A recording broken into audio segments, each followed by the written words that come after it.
India is still battling the coronavirus pandemic. In the last 7 months, India has crossed 10 lakh corona positive cases. But there is now a silver lining.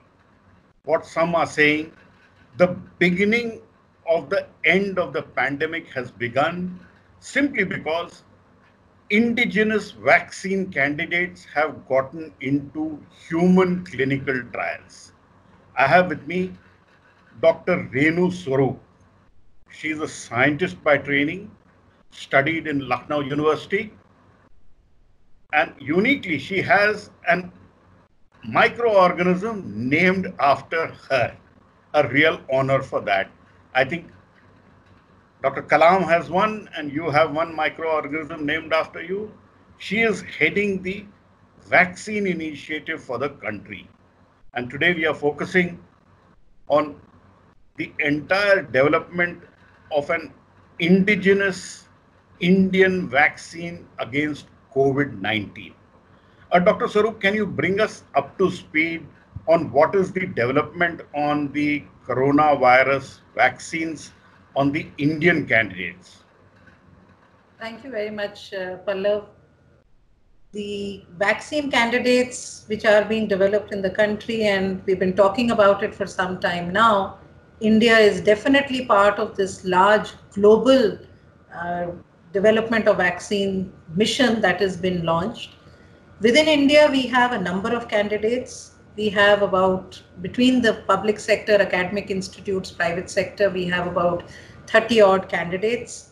But there are about 4 or 5 such candidates which are in the advanced stages of development.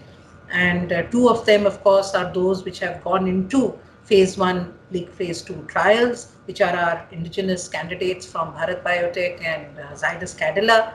A couple of others which are also in the advanced stages and are likely to come into phase 1 and phase 2 very quickly now based on the results which is coming out from the preclinical data. And all this work which is being done by these different manufacturers is either totally their indigenous research, or in some cases they have collaborated with researchers overseas just to do part of the research. So the IP, the license, everything stays with them, and they are the ones who are taking it ahead. But for some components, they have been collaborating, which is important because there is expertise and there is good research collaboration which comes from other institutes. So we have these candidates which are now moving forward. Let's talk one by one. Let's first take the candidate which has actually entered into human body, which is the Zydus Cadila vaccine. Tell me a little bit about the specifics of this vaccine. So the Zydus Cadila vaccine, as I said, is basically a DNA vaccine. Now, this is a novel platform. So far, we've had a large number of vaccines developed within the country, globally, for different target diseases in different platforms. But DNA vaccine, we are now looking at for COVID, the SARS-CoV-2, as one of the first DNA vaccines which will come out from our country. The advantage is that this is a DNA vaccine. This is, if, and we hope it will be successful, this can be scaled up for manufacturing very quickly. And also, we are also hoping that this will be able to give us the levels of immunogenicity that we are asking for, which we feel will actually be able to be very important for this population that we are targeting. So this is an exciting novel technology, and we are looking forward to this technology being successful and giving us the positive results. See, emergency situations need emergent emergency solutions. But a DNA vaccine, nobody in the world has ever used a DNA vaccine. We are treading on very thin ice here. So this DNA vaccine, there is data on this, there is other published reports on it. There is also a lot of work which has gone into its initial stages of development, and also the preclinical data which has been done. And the preclinical data which they have done in terms of the animal studies, that data has shown a lot of good positive data which then when it was looked at by the regulator, by the RCGM group, which examines all this data to see that whether a DNA can actually be taken in the form of a vaccine, has given very positive results. And we are hoping, as is happening in the US now, once we've been able to take it a little further into it, we will also start publishing this data so that people see this data, and it's going to be important for others as well. But this has given us the level of confidence that this is going to be something positive, and we are working with that as we move forward. So this particular vaccine, I presume, in addition to the Drugs Controller General of India clearance, will also go for a clearance with the Genetic Engineering Approval Committee, GEAC? So this vaccine has already got the RCGM clearance, which was important for it being a DNA vaccine. Correct. That was the important part of it before it gets released, and then it had to go to the drug regulator.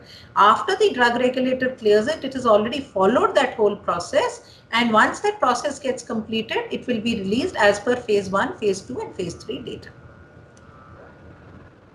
How soon can we expect the trials phase 1 and 2 to be completed? So as per the protocol that they've put in, they are looking at approximately a 45 days sort of a schedule to complete the phase 1, phase 2 trial. But then this is the protocol. It will depend on many factors. So then the data would also obviously be analyzed, etc., to take it forward. But we would look at something around 45 to 60 days before they would be able to get in. But I think the protocol has been done. They've already started the recruitments where they can get the volunteers to be able to inject the vaccine. So we will have to go with it to see, but that's roughly a timeline that we see for these sort of, because this is phase 1, phase 2 studies together that they're looking at. So roughly 45, 60 days, but it could be a little more depending upon what is going to be the date. They just started. I mean, the first patient, the first volunteer just went out, I think 2 days back. So it's going to take a little while. No, it is an exciting time because first time a COVID vaccine given to a human volunteer, a healthy human volunteer, that to a DNA vaccine given in India to a Indian. I think we've got new ground and very exciting ground. But yes, I must caution the audience. Making vaccines is not an easy job. It's very risky. Let's talk a little bit about the second vaccine candidate which we have from India, which is the vaccine candidate from Bharat Biotech Limited in Hyderabad. Tell me a little bit about that vaccine candidate. So the Bharat Biotech vaccine candidate is the one which they are doing with ICMR's collaboration with NIV, and that is the inactivated virus platform that they're looking at. And there again, they started this work, I think in March or April, and they worked with NIV. NIV gave them the virus strain, which was isolated and cultured from an Indian COVID positive report that they got. They have also completed the initial studies. They finished their preclinical studies data, and they have also now started the phase 1, phase 2. And we are hoping that that will also give us very good results. That is a conventional technology. That is a technology which we are confident of. We know that it will, has in earlier circumstances given us good results. So we are very hopeful this will be something that can be taken forward easily. And can you tell me about the other candidates, some from Biological E and the other candidates which are in the pipeline? So from the industry side, we have a couple of them. And as I said, what is very interesting is that we have different platforms from different industry partners. Each one of them is looked at it, which is very good in one way, because you really don't know which one is going to succeed. And you rightly cautioned the audience by saying vaccine development is not just a risky business, it's a very complex business. Yes. And each step in the vaccine development has its own complexities. whether it is the preclinical result data that you do or in the phase 1, and even going beyond, because you have to look at the immunogenicity, you have to look at the safety, the efficacy, you have to look at also to see how long are the antibodies going to be, immune to this. So there's going to be different factors that you have to do. How many doses? Is it going to be a repeat dose? Is it going to be a booster dose? I mean, each one has different, each platform has its own. So we have biologically there who's in advanced stages. We have Genova who's in advanced stages. Serum, of course, is bringing in the AstraZeneca one, but they're also in some collaborations with some foreign groups. So these are some of the groups. The Genova vaccine is actually an mRNA vaccine, which is again a very novel candidate that they're looking at. And we've all heard about the mRNA because the Moderna has been talked about, the Moderna vaccine, which is already into phase 1 trials now. So mRNA, again, like the DNA, is a very novel technology. But what is interesting is, and of course, they are a little away from phase 1 at the moment. They are still into their preclinical studies. And once that gets done, we hope they will be able to get into phase 1 very quickly. But that's an interesting platform that they're working on. Biologically is again looking at the RBD, that is the protein binding main platform, which again, that is again a platform which has been used earlier. And we have a couple of them where they actually bring in the antigen and then inject it, and then you try to bring in the immunity into it. So different platforms. 4 or 5, Bharat Biotech has another interesting platform, and that is their rabies platform. Rabies vaccine. Now they have already got a lot of success with their rabies vaccine. So they are wanting to use that same platform with the SARS-CoV vaccine. And that again is now moving very quickly. It's already into the preclinical stages, and we are hoping that they would be able to get into phase 1, phase 2 again very soon. So these are the ones which are next in line, and we hope to see them coming in very soon. See, there's an important question which many people are asking me. We have done these preclinical studies only in small mammals. We haven't done the studies which are very much required in primates. I understand there are issues there, but then is it risky to go in for human trials without going in for primate or monkey studies?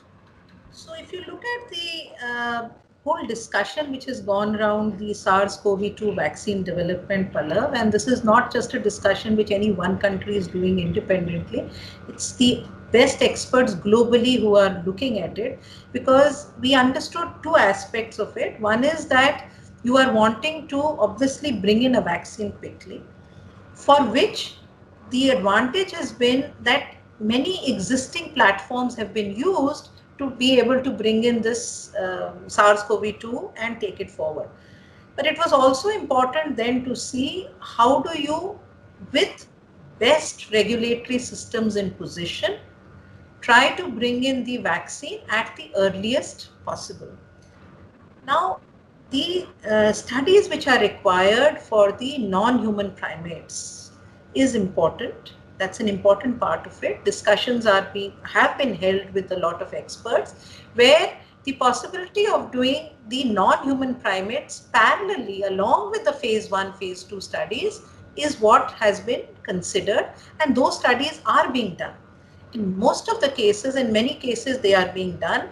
We have, and for that, currently within the country, we do not have the non-human primates too many. We do have at NIV and a couple of places where they are being looked at, but it's important to see, and that's where sometimes these global collaborations have been helpful for us to take forward. The DBT has a very long-standing collaboration with the US NIH under our VAP. So many resources there. We are talking about how we could, facilitate that interaction by our groups, even for the indigenous ones. So it's not being done away with, but at what step parallelly to bring in a confirmation of the data, which will help you to take forward. So that's definitely there within the guidance notes of WHO and FDA, and now India is also preparing its own guidance document, which should be out very soon. Let me ask you two important questions. 45 to 60 days to complete a phase 1, phase 2 trial. That means we are looking at mid-September or so for completion of this trial, and give it, say, another 10 days or so for analysis of data. So can we expect to have a vaccine candidate, if safe, sometime early October? No, it has to go through phase 3 trial. This is only the phase 1, phase 2 trial that you're talking about. Every candidate has to go through a phase 3 trial. So the phase 3 trials are likely to begin by the end, by the time periods that they complete. And the phase 3 trial is the important trial because that's where you take in a larger population. And the data generally that you look at for a phase 3 trial, because see, you have to remember one thing, whatever vaccine gets produced, gets developed within the country, has to be a vaccine which is accepted globally, and it's as per global standards and benchmarks. The data which generally is accepted for this type of a vaccine would be something around 20,000 is the sort of data, volunteer data is what would really be required to be analyzed. So we will have to get into the phase 3 trials, and we have started working towards it. The phase 3 trials need some very well prepared sites. They need some very well prepared surveillance data, disease burden data, data management systems on how you can actually bring in that data. You need well prepared immunoassay laboratories in the country. You can do the immunogenicity studies to see that once the vaccine has been injected, and then how do you assess the immunogenicity at different intervals. Then these volunteers will have to be followed up for a particular time period to see that they do not get the infection when they're exposed to the infection scenario. So that requires some time, and that is the crucial part of any vaccine development, and that's the phase 3. No, let me ask you further. See, many people have suggested if you have phase 1, phase 2 safety established, and in an emergency situation, using the clause of compassionate use or MURI, you can do away with a phase 3 trial and get straight away into which is public health use. Are you even considering that possibility, or have you given up that possibility altogether? At the moment, we've just got into phase 1. We have to see what sort of data comes to us from phase 1 or 2. As I said, this is part of global consultations and discussions to see, because the vaccine has to be accepted as per the globally accepted norms of safety, efficacy, immunogenicity. It is too early for us to take a decision whether we are doing away with it or considering it. I think the phase 1, phase 2 data is going to be crucial for us to even think or discuss this sort of an issue as we move forward. At the moment, because we are also talking about novel technologies, we're talking about mRNA, we're talking about DNA technologies. It's important for us to see how these perform in phase 1 and phase 2. So I think it's a little early for us. It'll only be a couple of months down the line when we have sufficient data to be able to give us confidence at what level, what will be the emergency use, and also globally there'll be more data on it. Right now, we don't have enough data globally to say whether it could be taken up. There is no global emergency use authorization data that is available for us right now to be able to understand this. Let me ask you, see, I understand mRNA, plasmid DNA, those are novel platforms. They will need more studies to establish their usefulness. But the inactivated virus platform, which is the platform where most vaccines have still existed, is that a platform you will consider? I'm asking consider. I'm not saying give me a commitment that if required in emergency, you will give up phase 3 and go to public health use? I don't think we can take any stand on that right now, Pallav, because unless and until we get data of the phase 1 and phase 2, unless we have looked at it, it's too early for us to take a decision on that. So I think we should go through the phase 1 and phase 2, and then the experts will look at the data, the experts will look at it and guide us and advise us, how is it comparing to earlier platforms. So Pallav, I go back to what you said. It's a very, very complex issue. If you recall, when I spoke with you last, a couple of Yes, months back, you had asked me when is the phase 1 trial going to happen in the yes, country, and I'd said at least 6 months from now.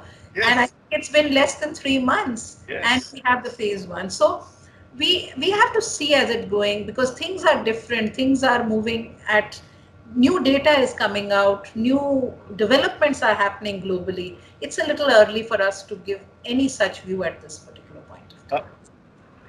Toward the end, let me ask you one or two quick questions. If we get a successful phase 1 and 2, what is the manufacturing capacity we have to scale up a successful candidate, and how much can we do and how fast? So manufacturing, I think the audience really needs to know that India is recognized as a global vaccine manufacturing hub. 60% of the vaccines which go globally in the immunization programs actually get manufactured in India. So we are very confident of the capacities which our vaccine manufacturers have in terms of their competence to be able to manufacture. So the competence exists, we know that it is there. Now you're talking about the capacities which exist. So there are capacities, each one of them has assessed their available capacities, how much they can be sort of take them up in terms of scaling up. But we are also in discussion with them to see how we can enhance these capacities, either enhance them within their own locations or look at bringing in, because vaccine manufacturing also requires others, while it's also the scale up, then there is the fill and finish, it's different components of it. So there could be different other facilities which we may want to bring into the, so I think that discussion with the manufacturers is already going on. We from the government are engaged with them very closely to see how we can help them to scale up. So one is the technology. How much does the technology allow you to scale up within a particular time frame? And one is the capacities which they have. Also, we have to ensure this, that they cannot deploy all their existing capacities to scale up these vaccines. There are some very important vaccines which are being manufactured for the immunization program, which cannot be sacrificed for the COVID vaccine. So it has to be a balance which has to be brought into them. But we are working with them to see how we could help them to bring up the capacities which can help them to scale it up, both in terms of the technology process and in terms of the infrastructure that is required to scale it up. Shall we say early 2021 we can have large numbers of vaccines if everything goes right, an Indian vaccine? Uh, Pallav, we will have a vaccine ready. We hope it is positive. We keep our fingers crossed. We are very confident of what our scientists, our vaccine manufacturers are doing. It'll take its own time to be able to come out. We are looking at the way they come back to us with the data, still a time frame of about a year before the vaccine can actually be available. But as I said last time, sometimes the results and the data becomes promising, which helps us to advance the timelines. We hope that happens in this particular case. But that is also because, let me tell you, the advancement in timelines is, there are a couple of reasons for it. One is, of course, there has been a conscious effort to fast track this without compromising on quality, without compromising on the rigor, without compromising on the science of it. It is also because there has been tremendous effort put in by our scientists, our researchers, of working 24/7 in a mission mode manner to deliver this. And I think another very important point which has to be noted is the collaborative teamwork which has come forward in this time of COVID. You actually see the academia and the industry working so closely with each other for each of these vaccines which is being developed. You'll see they're all working closely with academic partners who are either helping them in terms and facilitating their animal studies or animal models or assay systems. It's all becoming a teamwork. So it's a very clear indication that teamwork facilitates and accelerates mission programs. We are hoping that we should be having this at the earliest possible. Very difficult to give a date for it, but at the earliest possible. Ma'am, vaccine trials are very expensive. Some have said they cost up to $1 billion. The last one we did was the rotavirus vaccine, which some say cost $100 million for us to do a trial.